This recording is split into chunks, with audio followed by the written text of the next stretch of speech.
Love this city and the sunshine. I'm here in London today for a couple of reasons. One, I am going to finally get that thing repaired, getting a new grip tape for the skateboard. Got to go in to see the guys at Inboard to chat about a couple of things, but one of those that I'm quite excited about is making this board look like new again after Johnny Herbert ruined it. The other thing is that I've got to go into Penguin today, the publishers of my book, to sign the books that I gave away in last week's competition. So if you are one of the 2 lucky winners of those, waiting for that to turn up, it'll be being signed today. Hopefully it will form part of this vlog, and you'll get it in the next few days. We're also obviously going to talk about the Monaco Grand Prix. Right, Monaco. One of my favourite events of the year. I'm actually really disappointed not to be there this weekend. As I said in one of the previous vlogs, I only end up going to normally around about half of the Grand Prix each season, and it just so happens that this year Monaco is not one of those, but I will of course be following it just like you guys will be across the TV. One of my favourite events when I was working at the team as well. Really difficult place sometimes to work, but there's so much glamour and glitz and tradition and history to the place. It's such a special location, you can't help but enjoy it.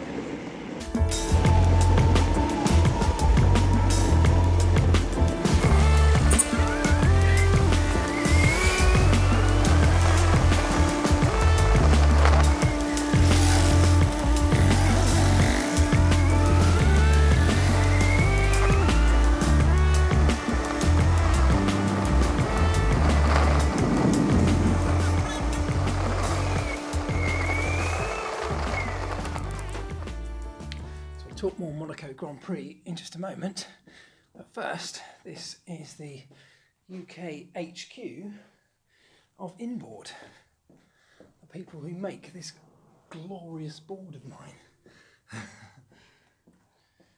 Right, well, if you think I am a big fan of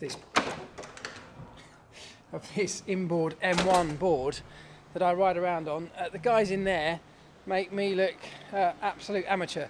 They've got an array of boards in there. They are the UK backers for the company, huge fans of what they're doing, and some really exciting stuff coming out of their brand in the coming months, which I will hopefully be able to tell you about and show you fairly soon.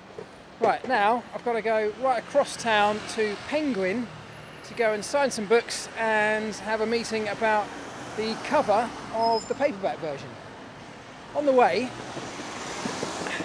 let's talk about Monaco.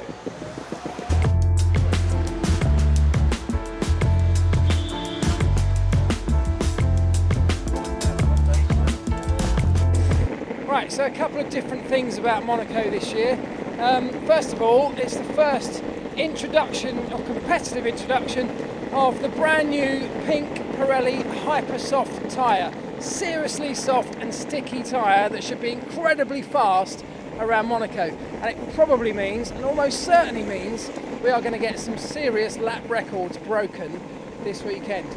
Monaco track surface has also been relaid in a number of locations, meaning that the fact that it was already low degradation and low wear, low abrasive level, that's only been increased at certain parts of the track, which should all mean that the Hypersoft tyre is incredibly capable around this Monaco lap as a race tyre, not just a qualifying tyre.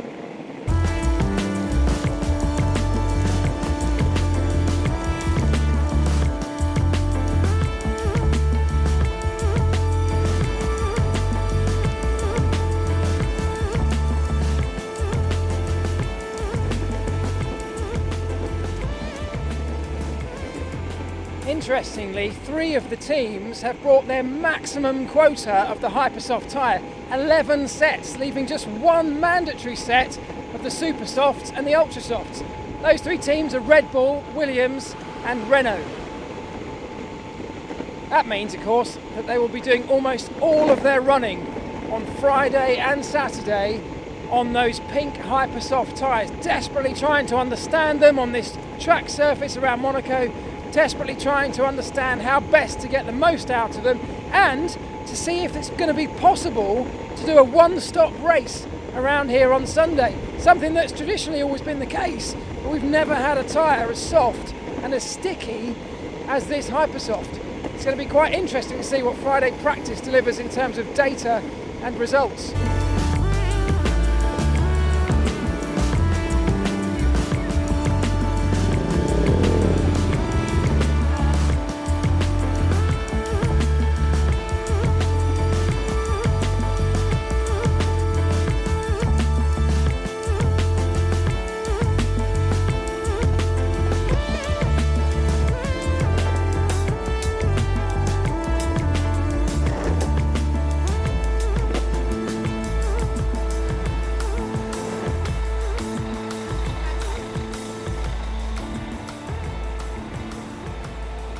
There are some new pit buildings in the Monaco pit lane, which will help the teams to organise their stuff a bit better, give them a little bit more space to work in.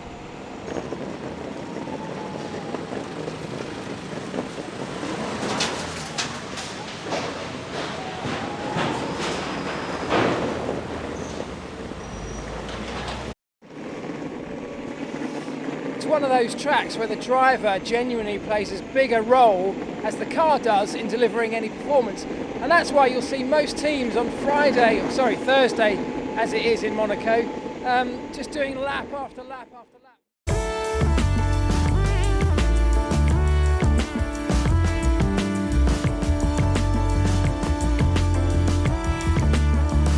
So Monaco's a circuit that's going to favour the higher downforce producing cars. Who falls directly into that category? Red Bull Racing. Also McLaren perhaps could have an advantage over its normal rivals in the midfield with its high rate concept. That high rate concept, that's a high downforce producing car where the drag penalty around Monaco is much, much smaller than it would be at other circuits. Right, well, disappointingly, I got onto the train to find out that unfortunately, some of the footage I shot today in London, including the bit where I was signing the books for the two competition winners, I'm afraid didn't come out. Completely my own fault, but it was the memory card was full up, and I only realised, of course, after I'd actually shot and been babbling down the lens for a long time. So I'm going to head home now and see if I can cobble something together out of what footage I have got. So apologies particularly to those two people who are hoping to see their book signed. I hope this video is still going to make sense in the end.